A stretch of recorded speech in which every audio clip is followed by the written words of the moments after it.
Kutukan Empu Barata. Bagian 1. Sejak dini hari, gumpalan awan hitam menggantung di udara. Paginya, walaupun sang surya telah menampakkan diri, namun karena masih adanya awan hitam itu, suasana kelihatan mendung sekali. Kokok ayam dan kicau burung tidak serius seperti biasanya, seolah-olah binatang-binatang itu tidak gembira menyambut kedatangan pagi yang tiada bercahaya itu. Di lereng timur Gunung Slamet, seorang laki-laki tua yang mengenakan kain selempang putih berdiri di depan teratak kediamannya. Janggutnya yang putih panjang menjela dada, melambai-lambai ditiup angin pagi. Orang tua ini menengadah, memandang ke langit. Mendung sekali pagi ini, katanya dalam hati. Untuk beberapa lamanya, dia masih berdiri di depan teratak itu. Kemudian, terdengarlah suaranya berseru memanggil seseorang. "Untung, kau kemarilah." Meski umurnya hampir mencapai 80, namun suara yang keluar dari mulut orang tua itu keras, lantang, dan berwibawa.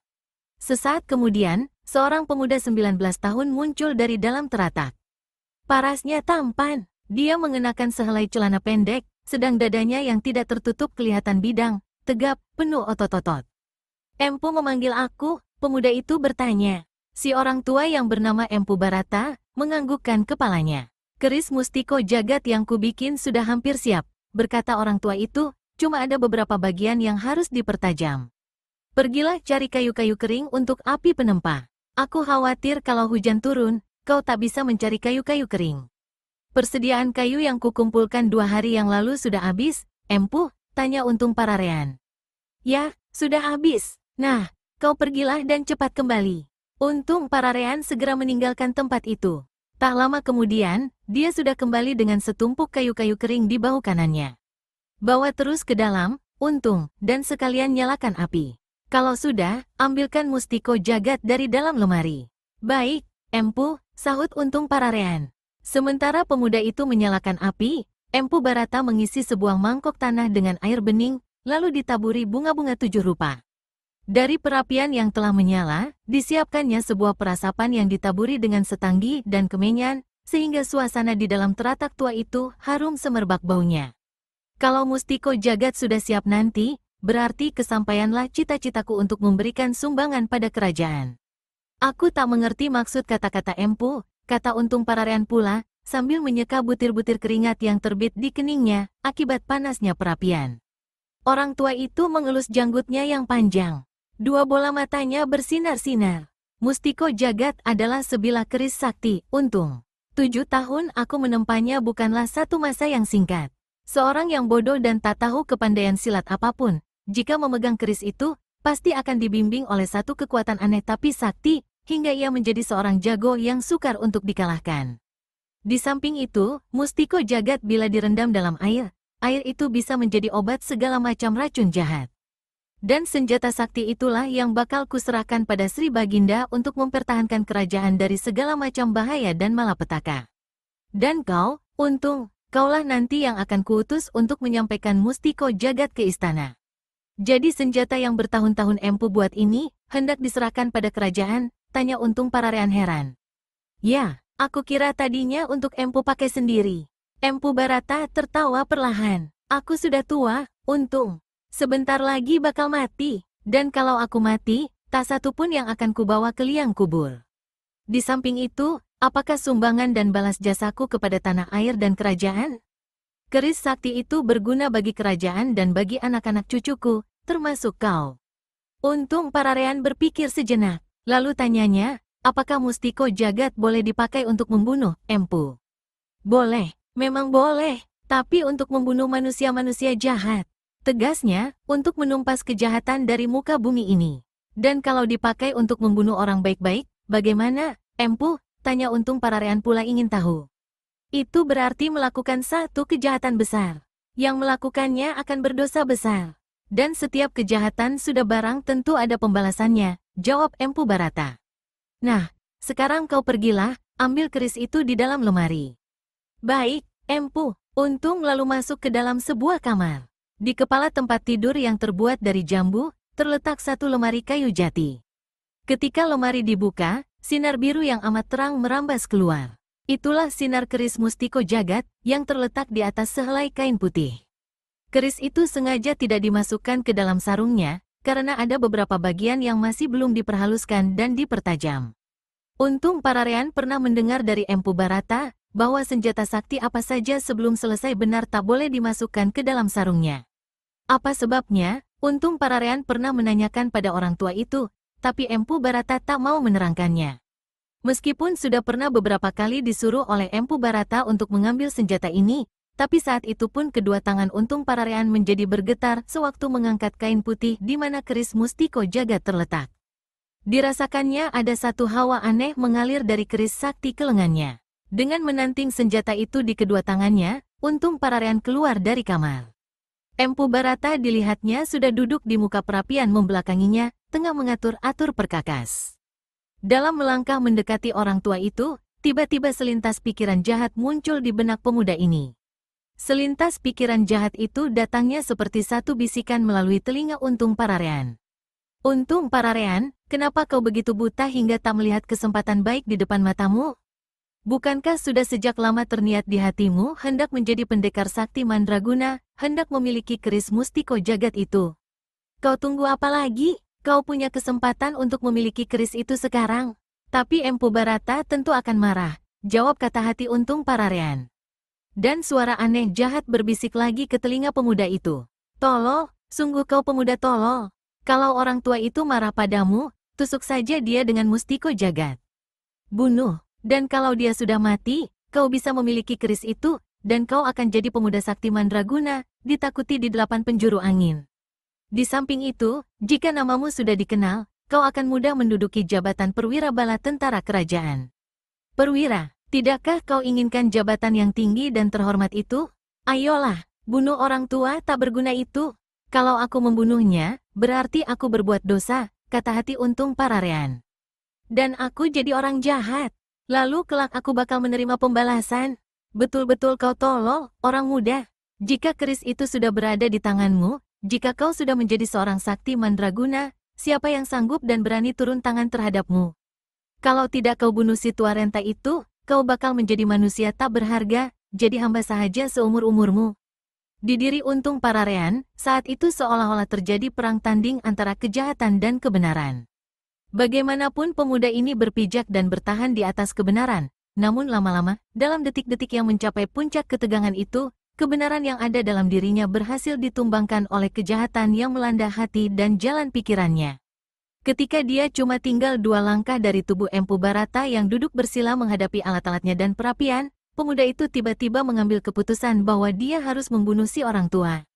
Digenggamnya hulu keris mustiko jagat erat-erat. Sesaat kemudian, senjata itu dihunjamkannya ke punggung kiri Empu Barata. Orang tua itu mengeluh tinggi, tubuhnya tersungkur di muka perapian. Darah cepat membanjiri punggung dan selempang kain putihnya, tapi dia belum lagi menghembuskan nafas penghabisan. Sepasang matanya yang agak mengabur dimakan umur dan dijelang ajal itu, memandang sayu tapi mengerikan pada Untung Pararean yang berdiri, dengan keris mustiko jagat berlumuran darah di tangan kanannya. Pemuda Dajjal, desis Empu Barata di antara nafasnya yang mulai menyengal. Apakah yang membuat kau sampai melakukan kejahatan terkutuk ini terhadapku? Tenggorokan orang tua itu turun naik beberapa kali lalu. Aku tahu, kau inginkan keris itu, bukan? Empu Barata menyeringai pucat. Kau bisa memiliki mustiko jagat, manusia jahat. Tapi apa yang kau lakukan terhadapku kelak akan mendapat balasnya di kemudian hari. Demi para dewa di Swargaloka, kelak kau bakal mati di ujung mustiko jagat juga. Dan, sebelum mati, hidupmu kukutuk menderita lahir batin. Ujung kata-kata yang diucapkan Empu Barata lenyap oleh suara guntur yang menggelegar dengan tiba-tiba. Di luar teratak, kilat menyambar, lalu suara guntur lagi, dan sesaat kemudian, hujan lebat turun membasahi bumi, seakan-akan alam ciptaan dan kuasa ini turut menyaksikan dan menangisi kematian Empu Barata. Untuk sesaat lamanya, Untung Pararean berdiri mematung dengan bulu kuduk merinding. Ketika diperhatikannya paras Empu Barata, kedua mata orang tua itu sudah tertutup, sedang dari mulutnya membuih darah kental, akibat racun keris mustiko jagat yang amat berbisa. Keris yang masih dilumuri darah itu, dimasukkan Untung Pararean ke dalam sarungnya. Karena masih ada bagian-bagiannya yang belum diperhalus, senjata itu tak dapat masuk keseluruhannya ke dalam sarung, mengganjal di luar kira-kira setengah senti. Tapi itu tak diperdulikan Untung Pararean. Dia masuk ke dalam kamarnya, mengemasi pakaian serta barang-barangnya, lalu di bawah hujan lebat yang mencurah bumi, pemuda itu berlari menuruni lereng timur Gunung Slamet. Seminggu sesudah dibunuhnya Empu Barata, kelihatanlah seorang berlari cepat mendaki Gunung Slamet. Demikian cepat larinya hingga hanya bayangan jubah putihnya saja yang terlihat. Dalam waktu yang singkat, orang ini telah mencapai teratak tua tempat kediaman Empu Barata. Begitu muncul di situ, orang ini berseru, "Dimas Barata, aku datang." Suara seruannya yang keras menggetarkan seantero tempat, hanya disahuti oleh gema seruan itu sendiri. Heran, kenapa sepi-sepi saja? Membatin orang ini, tubuhnya bungkuk, badannya yang kurus kering macam tengkorak hidup itu tertutup oleh sehelai jubah putih yang kotor dan bertambal-tambal. Mukanya bopeng, buruk sekali. Rambutnya yang awut-awutan tak pernah kena air, mengumbar bau yang tidak sedap, ditambah lagi dengan bau jubahnya yang kotor. "Dimas Barata, Untung Pararean, apa kalian tuli hingga tak mendengar kedatanganku?" seru si muka bopeng. Dia melangkah besar-besar ke pintu teratak yang terbuka lebar. Sampai di ambang pintu, mendadak sontak langkahnya terhenti. Sepasang kakinya yang kurus kering itu laksana dipantek ke lantai tanah. Tapi hanya sesaat, sedetik kemudian, dia sudah menghambur masuk dan menjatuhkan diri di samping mayat Empu Barata. Ada satu keanehan atas diri Empu Barata. Meski mayatnya sudah seminggu menggeletak, namun masih tetap utuh dan tidak busuk, hingga kalau tidak memperhatikan bekuan darah yang terdapat di punggung dan di lantai, orang tua itu tak ubahnya seperti seorang yang tengah tidur nyenyak. "Dimas Barata, siapa yang melakukan ini? Siapa yang membunuhmu?" teriak si muka bopeng. Namanya Gambir Seta, tapi di dunia persilatan, dia lebih dikenal dengan nama gelaran yaitu Pengemis Sakti Muka Bopeng, dan dia adalah kakak kandung Empu Barata. Seperti orang gila, Pengemis Sakti Muka Bopeng terus juga berteriak-teriak menanyakan siapa yang telah membunuh adiknya. Tapi siapakah yang akan memberikan jawaban? Dengan bercucuran air mata, didukungnya mayat adiknya. Dia hendak meninggalkan teratak itu, tapi ia ingat sesuatu dan menghentikan langkah lalu memandang berkeliling. Untung Pararean, di mana kau?" serunya memanggil. Tak ada jawaban. Dia berteriak lagi, tetap saja tak ada yang menyahut. Karena memang Untung Pararean sudah tidak ada di tempat itu lagi. Hati laki-laki ini menjadi syak wasangka. Dia masuk ke dalam kamar yang diketahuinya sebagai kamar si pemuda pembantu adiknya, dan menggeledah. Tak satu potong pakaian pun ditemuinya di situ. Juga dengan masih mendukung mayat adiknya, Pengemis Sakti Muka Bopeng kemudian masuk ke kamar Empu Barata. Dia tahu bahwa adiknya pernah membuat sebilah keris sakti bernama Mustika Jagat. Tapi senjata itu tak ditemuinya di kamar, juga setelah diperiksa seluruh teratak, keris sakti itu tetap tak bersua. "Bangsat, pasti pemuda itu yang membunuh adikku. Pasti dia juga yang mencuri dan melarikan Mustiko Jagat." Geraham-geraham Pengemis Sakti Muka Bopeng bergemeletakan. Dia tak dapat mengendalikan kelakar marahnya. Sambil berteriak-teriak bahwa dia akan melakukan pembalasan, memecahkan kepala Untung Pararean, orang tua ini mengamuk hebat, menendangi segala apa yang ada di dalam teratak, hingga bangunan itu hancur berpelantingan. Pengemis Sakti Muka Bopeng masih belum puas. Pohon-pohon dan apa saja yang ada di sekitar tempat itu habis ditendanginya. Ada kira-kira sepeminuman teh, dia mengamuk kalap begitu rupa. Sambil menangis dan kadang-kadang berteriak-teriak, kemudian Pengemis Sakti Muka Bopeng lari menuruni Gunung Slamet dengan membawa jenazah adiknya. Ketika dia sampai di kaki gunung, hujan telah reda. Bajunya dan sekujur tubuhnya basah kuyup. Sambil menggigil kedinginan, dia meneruskan perjalanan dengan jalan kaki. Sepanjang jalan perutnya menggereok minta diisi. Sejak pagi tadi, memang dia belum makan apa-apa sama sekali. Dia berharap, dalam waktu yang singkat akan dapat menemui sebuah desa atau kampung di mana dia bisa membeli makanan untuk pengisi perutnya. Belum lagi lewat sepeminuman teh berlalu, Untung Pararean menemui satu jalan yang sangat becek akibat hujan. Pemuda ini mengikuti jalan itu ke sebelah tenggara. Tiba-tiba di belakangnya terdengar suara derap kaki-kaki kuda. Ketika dia berpaling, dilihatnya sebuah kereta yang ditarik oleh 2 ekor kuda hitam besar meluncur cepat sekali di jalan yang becek itu, memancarkan lumpur dan air kotor ke kiri kanan jalan. Pengemudi kereta tiada hentinya mencambuk punggung kedua ekor kuda agar kereta bergerak lebih cepat. Di belakang kereta yang bagus dan tertutup itu, ada 2 orang penunggang kuda berpakaian keprajuritan. "Pemuda gila, kusir kereta!" tiba-tiba berteriak memaki Untung Pararean. Kalau tidak lekas menyingkir, kuda-kudaku akan menerjangmu. Apakah kau ingin tulang-tulangmu hancur berantakan? Untung Pararean merutuk dalam hati, lalu menepi. Dan ketika kereta itu lewat di sampingnya, lumpur dan air kotor bermuncratan membasahi muka dan pakaiannya. Sialan, maki Untung Pararean.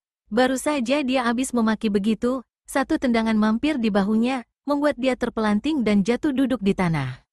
Hahaha, itu bagian untuk manusia kotor yang berani memaki prajurit kerajaan, seru salah seorang prajurit yang mengawal kereta. Dialah yang telah menendang Untung Pararean. Keparat, kelak kau bakal menerima pembalasan dariku, teriak si pemuda seraya bangun dan membersihkan pakaiannya. Dengan masih menggerutu, Untung Pararean lalu melanjutkan perjalanan.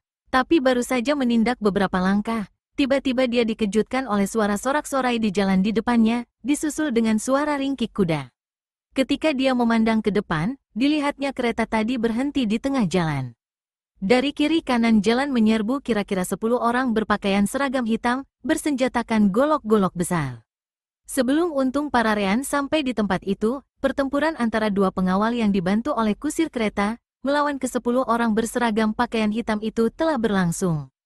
Tak salah lagi, pastilah orang-orang itu gerombolan rampok hutan dadakan yang memang sering malang melintang di sekitar kaki Gunung Selamat. Untung Pararean menyelinap ke balik serumpun semak belukar lebat dan menyaksikan jalannya pertempuran dari tempat ini. Kedua prajurit kerajaan itu masing-masing bersenjatakan sebilah pedang, sedang kusir kereta sebilah keris panjang. Dari gerakan-gerakan mereka, nyatalah bahwa ketiganya memiliki ilmu silat yang cukup tinggi. Sampai 10 jurus, mereka sanggup membendung serangan-serangan 10 anggota rampok. Tapi walau bagaimanapun, jumlah mereka terlalu sedikit untuk menghadapi lawan yang 3 kali lipat lebih banyak, hingga jurus-jurus selanjutnya, ketiga orang itu pun terdesaklah. Prajurit-prajurit kerajaan yang sombong, kata Untung Pararean dalam hati, sebentar lagi kalian akan segera mampus. Terdengar satu jeritan. Prajurit yang tadi menendang Untung Pararean roboh dengan satu luka besar di dadanya. Rasakan, seringai Untung Pararean. Tiba-tiba dilihatnya pintu kereta terbuka dan satu suara perempuan mengumandang. Atas nama kerajaan, hentikan pertempuran ini. Terkejutlah para rampok yang mengeroyok. Untung Pararean sendiri tak kurang kagetnya. Di dalam kereta itu, ternyata ada seorang dara berpakaian bagus, berkulit hitam manis, dan berwajah elok sekali. Kejut para rampok cuma sebentar. Beberapa orang di antara mereka lantas saja menyerbu ke arah kereta. Kalau tadi Untung Pararean, karena sakit hati terhadap prajurit-prajurit kerajaan itu, tidak mau turun tangan memberikan bantuan, kini melihat gadis jelita yang di dalam kereta terancam keselamatannya, segera melompat keluar dari persembunyiannya. Keris Mustiko Jagat tergenggam di tangan kanannya, memancarkan sinar biru yang menggigitkan. Rampok-rampok rendah, lekas tinggalkan tempat ini kalau tidak mau mampus, demikian bentak Untung Pararean gagah, laksana seorang pendekar dikjaya. Meski dia sama sekali tidak tahu satu jurus ilmu silat pun. Tapi dia percaya dengan kesaktian keris Mustiko Jagat.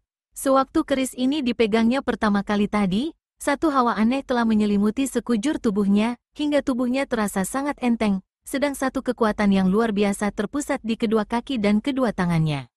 Kurang ajar, pemuda kesasar dari mana yang mau jadi jago, teriak salah seorang anggota rampok, lalu menerjang dan membabatkan golok besarnya ke kepala Untung Pararean.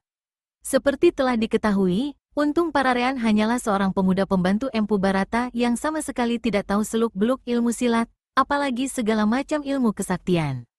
Tapi berkat kesaktian yang luar biasa dari keris Mustiko Jagat, pada saat golok perampok menderu ke kepalanya, secara aneh satu kekuatan gaib yang ada pada keris sakti itu membimbing tangan Untung Pararean dan membuat satu gerakan yang cepat sekali, menangkis dengan keris Mustiko Jagat. Terang, bunga api memercik. Golok besar di tangan si perampok patah dua dan ke udara.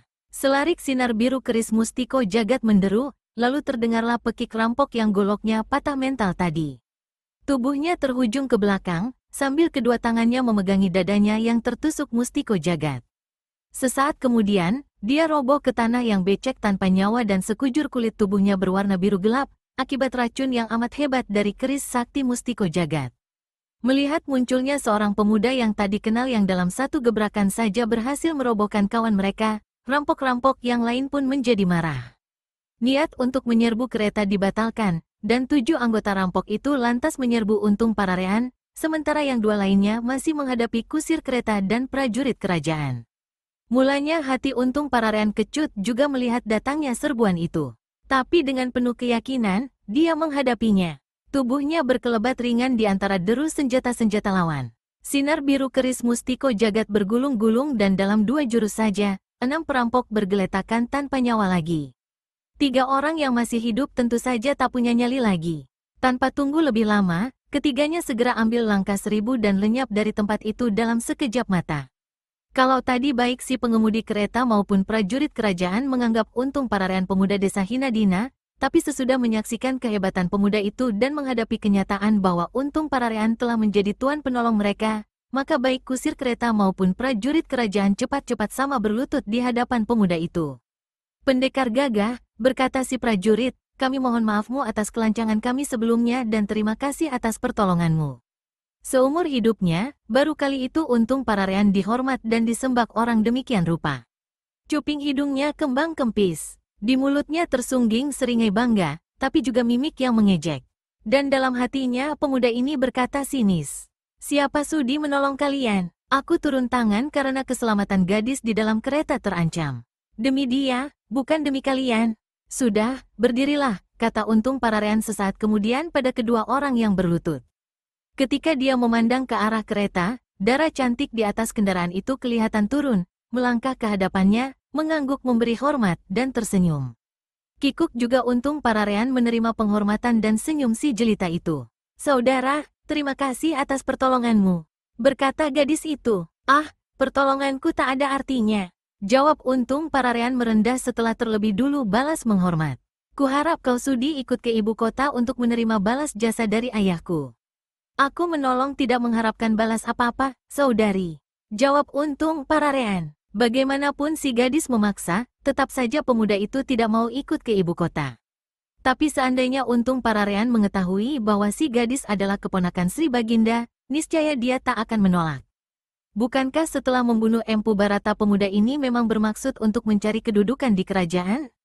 Akhirnya setelah mengucapkan terima kasih untuk kesekian kalinya, gadis itu pun berlalu bersama kusir serta pengawalnya. Pengawal yang mati digeletakkan di punggung kuda, dibawa ke ibu kota. Dengan jalan kaki, Untung Pararean meneruskan pula perjalanannya. Sepanjang jalan, apa yang barusan dialaminya seperti terbayang kembali di depan matanya. Betapa mula-mula dia merasa ngeri diserang oleh perampok-perampok hutan dadakan itu. Bagaimana kemudian dia menghadapi perampok-perampok itu dengan keris mustiko jagat, dan membunuh mereka satu demi satu hingga akhirnya 3 orang perampok yang masih hidup lari pontang-panting. Kemudian ingat pula dia sewaktu kusir kereta dan pengawal itu berlutut di hadapannya, menyebutnya pendekar gagah. Lalu sewaktu gadis jelita itu datang padanya, tersenyum dan mengucapkan terima kasih. Menjelang tengah hari, Untung Pararean sampai ke sebuah kampung. Sebenarnya kurang pantas disebut kampung, karena selain besar dan ramai, juga di situ pusat perhentian lalu lintas perdagangan. Di situ terdapat pula sebuah rumah makan yang merangkap rumah penginapan.